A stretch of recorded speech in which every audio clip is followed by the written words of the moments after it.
Bapak, Ibu, Saudara yang terkasih di dalam Tuhan, bersama dengan keluarga kita di rumah, mari datang kepada Tuhan dalam ibadah kita sebagai ungkapan syukur kita untuk setiap kebaikan Tuhan di dalam kehidupan kita.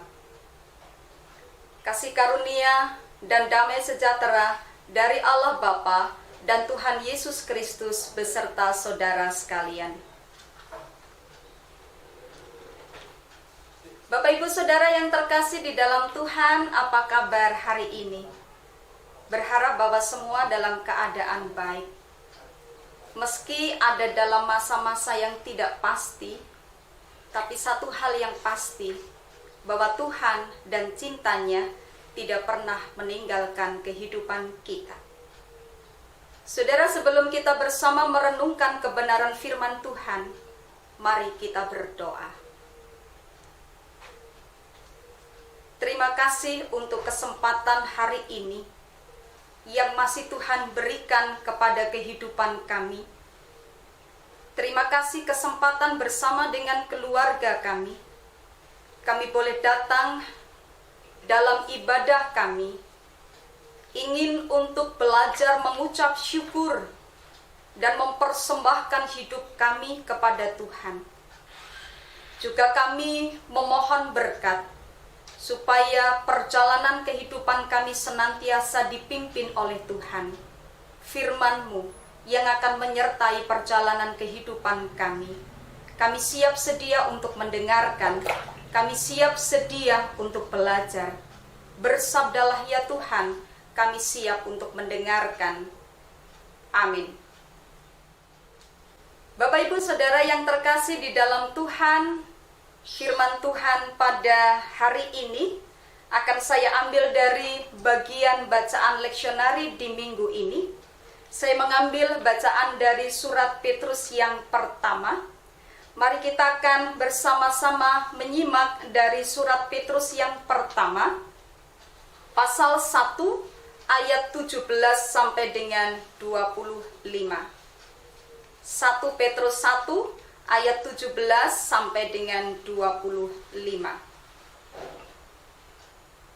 Dan jika kamu menyebutnya Bapa, yaitu Dia yang tanpa memandang muka, menghakimi semua orang menurut perbuatannya, maka hendaklah kamu hidup dalam ketakutan selama kamu menumpang di dunia ini. Sebab kamu tahu bahwa kamu telah ditebus dari cara hidupmu yang sia-sia, yang kamu warisi dari nenek moyangmu itu, bukan dengan barang yang fana, bukan pula dengan perak atau emas, melainkan dengan darah yang mahal, yaitu darah Kristus yang sama seperti darah anak domba, yang tak bernoda dan tak bercacat. Ia telah dipilih sebelum dunia dijadikan, tetapi karena kamu, Ia baru menyatakan dirinya pada zaman akhir. Oleh Dialah kamu percaya kepada Allah yang telah membangkitkan Dia dari antara orang mati dan yang telah memuliakannya, sehingga imanmu dan pengharapanmu tertuju kepada Allah. Karena kamu telah menyucikan dirimu oleh ketaatan kepada kebenaran, sehingga kamu dapat mengamalkan kasih persaudaraan yang tulus ikhlas. Hendaklah kamu bersungguh-sungguh saling mengasihi dengan segenap hatimu, bukan karena telah dilahirkan kembali, bukan dari benih yang fana, tetapi dari benih yang tidak fana, oleh firman Allah yang hidup dan yang kekal. Sebab semua yang hidup adalah seperti rumput, dan segala kemuliaannya seperti bunga rumput. Rumput menjadi kering dan bunga gugur, tetapi firman Tuhan tetap untuk selama-lamanya. Inilah firman yang disampaikan Injil kepada kamu. Yang berbahagia adalah setiap orang yang mengerti firman ini, memelihara dan melakukan di dalam hidup. Amin.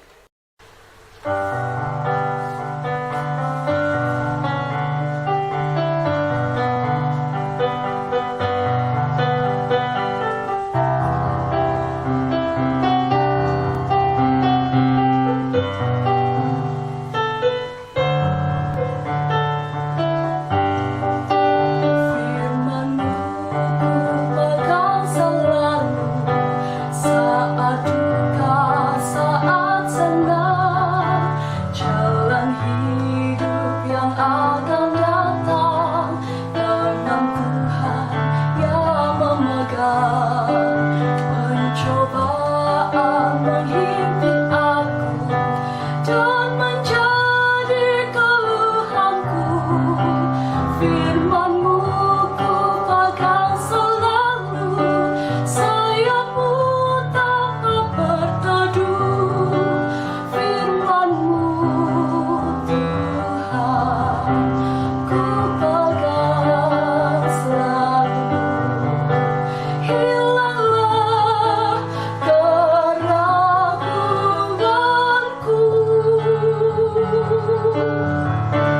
bila hatiku rasa susah. Padamu aku berserah. Firman-Mu ku pegang selalu, maka amanlah jiwaku.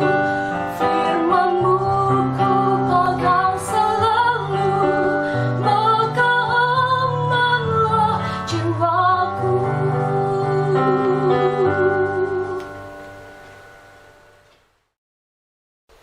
Bapak Ibu Saudara yang terkasih di dalam Tuhan, surat Petrus yang pertama ini mengingatkan dan menegaskan kepada kita tentang respon yang diharapkan sebagai anak-anak Tuhan. Dalam perikop sebelumnya, Petrus sudah memaparkan bagaimana karya Kristus yang besar yang telah membangkitkan kita dari antara orang mati, yang memberikan pengharapan dan kekuatan yang baru. Terlebih kematian Kristus itu telah memberikan kepada kita keselamatan. Kita yang diselamatkan memiliki kehidupan yang baru, karena kita telah diubah menjadi manusia yang baru. Saudara, betapa kita bersyukur untuk semua karya Tuhan yang dilimpahkan kepada kita. Saudara, sebuah kisah dari sebuah kehidupan perbudakan. Ada seorang budak yang dirinya dalam keadaan sulit untuk dikendalikan. Ia selalu membuat ulah. Dia selalu mencaci maki siapapun. Dia selalu merusak apapun yang berada di dekatnya. Saudara, budak itu seperti barang dagangan yang diperjualbelikan. Nah, di sebuah pasar jual beli budak, budak itu ada di sana, orang silih berganti melihat budak yang kasar itu. Tidak seorang pun tertarik untuk melihatnya. Ya, siapa sih yang mau membeli budak yang selalu bikin masalah? Tetapi di ujung penutupan jual beli itu, ada seorang yang tertarik untuk membelinya. Sesudah dilakukan transaksi, maka dibawalah budak itu ke rumah orang itu. Rumah majikan yang baru ini, budak tersebut tetap melakukan keonaran. Dihukum apapun, tetap saja ia membuat keonaran. Satu kali, si tuan memanggilnya dan memberikan sebuah surat. Isinya, ya, isi surat itu adalah pembebasan bagi budak itu. Saudara, betapa terkejutnya budak itu sebab surat itu berisi pembebasan atas dirinya. Sudah barang tentu budak ini senang. Sampai kemudian ia berlutut mengucapkan terima kasih kepada Tuhan itu. Dia sekarang menjadi bebas. Dia bisa pergi kemanapun dia suka. Dia sudah menjadi orang yang merdeka. Tetapi tidak demikian yang diperbuat oleh budak itu. Dia tidak pergi. Dia justru kembali kepada Tuhan itu dan menyerahkan dirinya untuk mengabdikan hidupnya kepada Tuannya. Itulah wujud terima kasihnya kepada si Tuhan. Bapak Ibu yang terkasih di dalam Tuhan, manusia selama ini telah menjadi budak dosa. Hidupnya dikuasai oleh kegelapan. Tetapi karena kasih Tuhan, manusia ditebus, manusia dimerdekakan. Inilah yang disampaikan oleh surat Petrus. Sebab kamu tahu bahwa kamu telah ditebus dari cara hidupmu yang sia-sia, yang kamu warisi dari nenek moyangmu. Itu bukan dengan barang yang fana, bukan pula dengan perak atau emas, melainkan dengan darah yang mahal, yaitu darah Kristus, yang sama seperti darah anak domba, yang tak bernoda dan tak bercacat. Karena itulah saudara, kehidupan orang-orang percaya juga diharapkan mencerminkan diri sebagai orang yang sudah ditebus, orang yang sudah dimerdekakan. Kehidupannya adalah kehidupan yang baru. Saya menyebutnya kehidupan yang berkualitas di hadapan Tuhan. Dan inilah kualitas yang semestinya ada di dalam kehidupan orang-orang yang percaya. Yang pertama, menyadari bahwa hidup ini adalah kehidupan yang berharga. Hidup yang berharga. Berharga karena untuk mendapatkan hidup ini ada Kristus yang harus dikurbankan.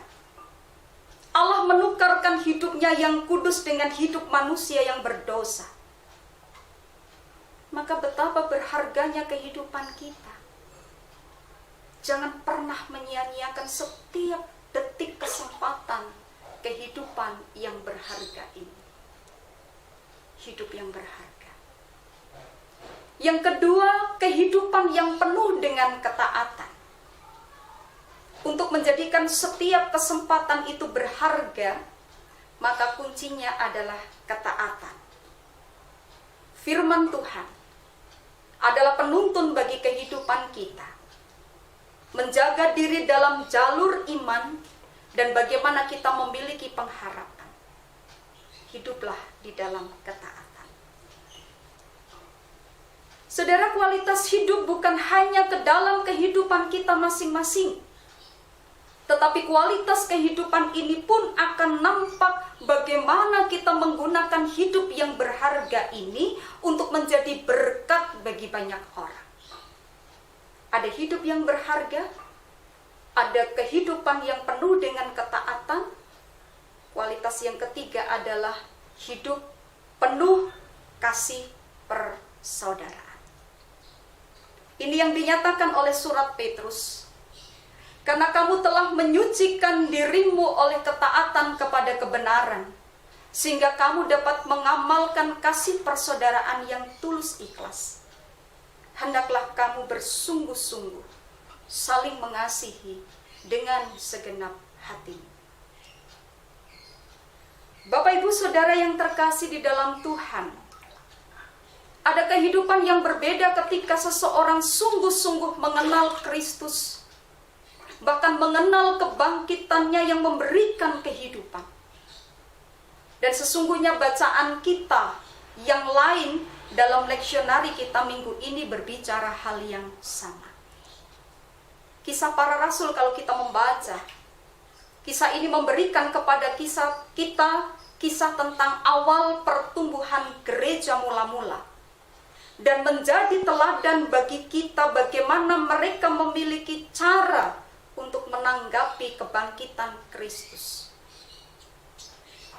Pada Injil Lukas, murid-murid Yesus yang berjalan ke Emmaus, mereka menanggapi perjumpaan mereka dengan Yesus sesudah kebangkitannya, juga dengan mewartakannya itu kepada murid-murid yang lain.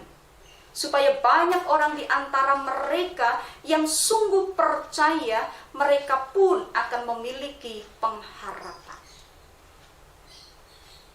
Saudara yang terkasih di dalam Tuhan, kebangkitan Kristus bukanlah cerita yang kita bawa. Kebangkitan Kristus adalah pengharapan nyata bagi kehidupan kita. Menjadikan hidup ini lebih berharga. Setiap kesempatan itu adalah berharga. Meski kesempatan yang kita lalui saat ini adalah masa-masa yang tidak pasti. Ketika masa yang kita lalui ini penuh dengan pergumulan, bahkan tantangan, saudara jangan pernah menyerah.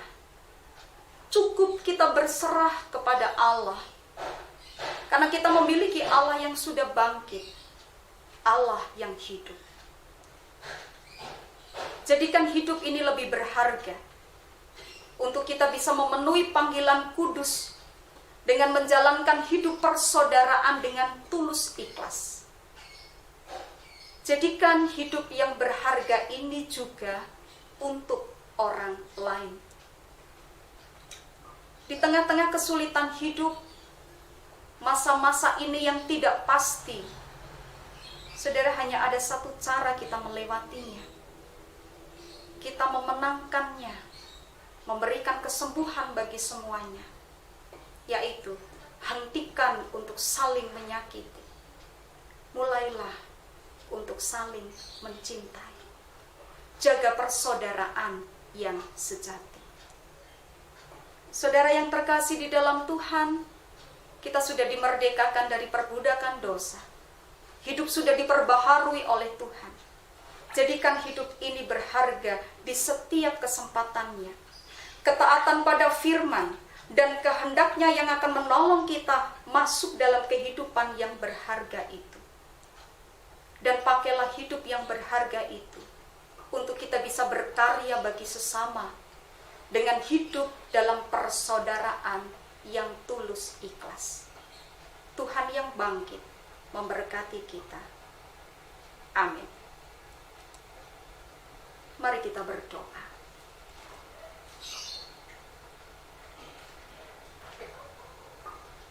Sungguh kami boleh menjadi bangga memiliki Allah yang hidup, yang senantiasa menyertai perjalanan kehidupan kami di setiap masa dan di setiap kesempatan. Terima kasih untuk pembebasan, untuk kemerdekaan yang Tuhan sudah nyatakan di dalam kehidupan kami, lepas dari perbudakan dosa. Tidak menjadikan kami orang-orang yang sombong, tetapi sungguh menjadikan kami mengikatkan diri kami kepada Tuhan kami yang agung, Tuhan Yesus Kristus. Mampukan kami untuk menghayatinya, menyadarinya, supaya kami memiliki kualitas di dalam kehidupan kami. Supaya kami menghargai sungguh-sungguh kehidupan yang berharga ini. Supaya kami hidup di dalam ketaatan kami. Firman-Mu yang senantiasa akan menolong langkah perjalanan kami. Di dalam ketaatan akan firman-Mu inilah kami memiliki kehidupan berharga kami, jauh lebih berharga. Bukan untuk kami, tetapi kami bisa berbagi kepada banyak orang. Kami berkarya untuk sesama. Ketika kami ada di masa-masa sulit, kami menumbuhkan cinta kami. Kami menghilangkan sakit-sakit kami. Kami menghilangkan permusuhan kami untuk menyatukan diri kami di dalam persaudaraan yang tulus. Kami percaya Tuhan memampukan kami. Kami percaya kami akan melangkah tegak bersama dengan pengharapan kami, bersama dengan Tuhan yang bangkit, Tuhan yang hidup. Tetap menyatukan hidup kami bersama Tuhan, menyelaraskan kehidupan kami dengan firman-Mu. Jagai setiap langkah kami, dan inilah hidup kami. Terima kasih Tuhan. Di dalam Kristus kami percayakan kebangkitan-Mu, kami percayakan pengharapan di dalam Engkau. Amin. Saudara yang terkasih di dalam Tuhan, kita lanjutkan kehidupan kita untuk berkarya di dalam pengharapan kita akan kuasa kebangkitan Tuhan. Terimalah berkat Tuhan. Kasih karunia Tuhan Yesus Kristus dan kasih Allah dan persekutuan Roh Kudus menyertai saudara sekalian. Amin.